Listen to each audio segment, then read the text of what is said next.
Hello, I'm John Conrad. Today we're going to discuss how to finance your property and then what to do once you've financed your property. So really I just jump right into it. The first thing you need to do is look at interest rates. Now there's a lot of different places where you can compare interest rate. Bankrate.com has it, Zillow.com has it, and you're going to be able to go here and really look at who has the lowest interest rate. But be careful when you're doing your comparisons that it's an apple to comparison. A lot of times what lenders will do is they'll add on something called points. And what points are, it's basically just 1% of the loan amount. So basically 1% of the amount that you're going to finance. And they charge that fee up front. And in exchange, they'll give you a lower interest rate.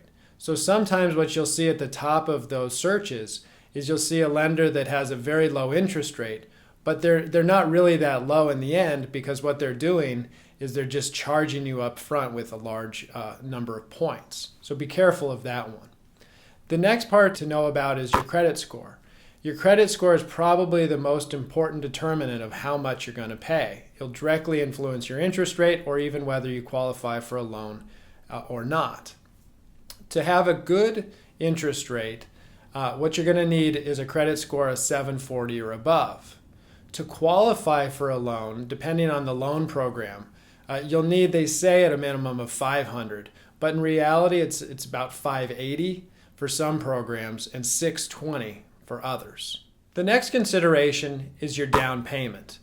Now, if you don't want to pay something called MPI or PMI, depending on the loan program you use, you're going to need to have 20% down. And if you're an investor, sometimes you might even need 30% down if it's a fully investment property. But if you're below 20%, don't worry. There's still programs out there that'll allow you to get a loan and qualify. But just know that you're going to be paying some additional fees for that additional risk that you're causing. They're not huge, but there's some other things that you need to be aware about, and we'll discuss those later in the video. The next factor is called debt to income. Now there's two ways that they'll calculate your debt to income. One's called a front load. And what this is they'll basically add in all the expenses that you're going to have when you're looking to finance the mortgage. So in this case, they'll add in the cost of the mortgage, the homeowners association, property tax, insurance, along with all of your other expenses.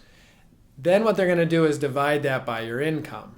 If that number is 25% or less, there's a very good chance that you're going to get the loan.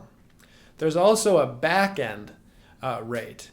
And what that is they'll look at all your debt to income, excluding the cost of the mortgage and the HOA and all those fees. And if that number is 36% or less, then you can also pretty much assure yourself that you're going to qualify, assuming these other factors that we're discussing are met. Now, if you don't have these debt to income ratios that are that low, don't worry. There are a number of programs that allow you really to go to 50 or even 55%. Now, obviously, the numbers that I gave you are for the lower and better interest rates. The higher you go, the more risky you're going to be. And so you're going to have to pay a higher interest rate to compensate the bank or the government program for that additional risk. And the last piece to consider is fees. Now, a lot of times it doesn't sound like it's going to be much, but depending on which lender you use or a mortgage broker, there's a lot of little fees that they add in the entire time.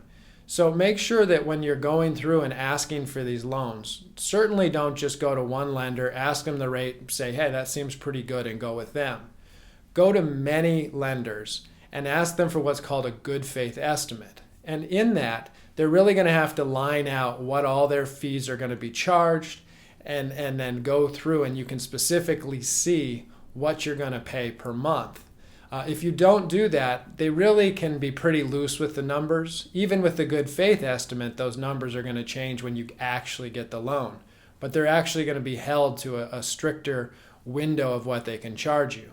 And don't forget, these are all negotiable. So when you're talking to one lender, play some of the numbers off them. Say, well, you charge a lot of fees. Can you reduce some of your fees and then I can go with you? Otherwise, I'm going to go to this other person. They might have the same or very similar interest rate, but why pay $1,000 more in fees to this person when you don't have to? So now we'll discuss a couple of different type of loan programs out there. Now, to be honest, you really don't care too much which loan program you're going to go through. You want to look at the best rate for you and then go with that. Now, there's a couple of different considerations if you're an investor, but really don't be too worried about it. But it is important to know the different programs that are out there and know some of the different fees that you're going to be expected to pay over the life of that loan. So first we can discuss the FHA. And what this is really, they don't buy loans. What they do is they guarantee the loans that are made. So banks basically are willing to take more risk because they know that the government is going to back the loans. Now, what's great about these loans? What's great about them is that they're generally pretty forgiving. If you have lower credit or you have a lower down payment amount, like 3.5% or so of the property value, you're more likely to qualify for an FHA loan. One of the downsides is what they often require is a part of the appraisal, they'll make sure that the property is in good condition. Now, this can mean that there's a lot of different conditions that the seller and buyer have to agree on before the purchase can be completed. So it's an extra step that's needed.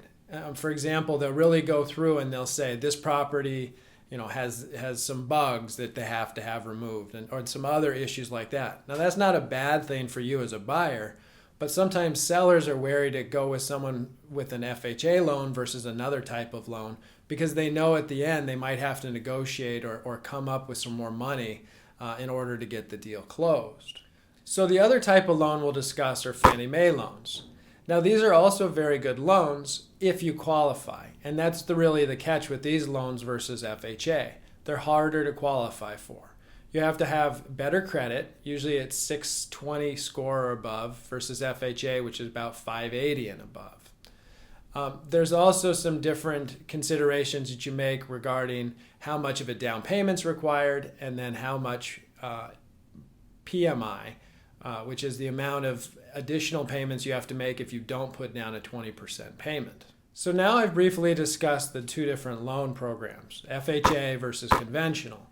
So what is the real difference? The real difference is going to be if you pay under 20% down towards the purchase of the property. Now, if you go over 20%, I can almost guarantee you that a conventional loan is going to be the best way. But if you pay under 20%, there's some different considerations you should think of. If you go with an FHA loan, what they're going to do is they're going to charge you an upfront fee of 1.75%. Now, don't worry, this fee is just rolled into the cost of your loan. But as you can see, if you put down only 3.5% and then you pay another fee of 1.75%, you really have no equity in the home when you're starting. That's not a huge problem, but it is a consideration to make that you really don't own much of that home. The other part of the FHA is going to require 0.85% annually of the amount of that loan. So what that means is every year you're going to have to pay a fee in order to have that loan. Now, importantly, this fee will never go away. So for as long as you have the loan, you're paying this 0.85%. The conventional loans, it's a little different. They do a fee annually that you're going to pay. And it's going to depend on your credit score. So the lower the credit score, the higher the fee you're going to pay. Usually it's about 2.25% for the lower end of these loans. So if you're at about 620, you're going to be paying that higher fee. If you have a 740 credit score or above, you're going to pay about 0.69%. So it's a pretty huge difference. And remember, this is paid annually, and they break it up into monthly payments, but that charge is annual. Now, this is not for the life of the loan. This is the big difference between the FHA and the conventional loan. When you have the conventional loan, once you hit 80%, you can request that the bank gets rid of it.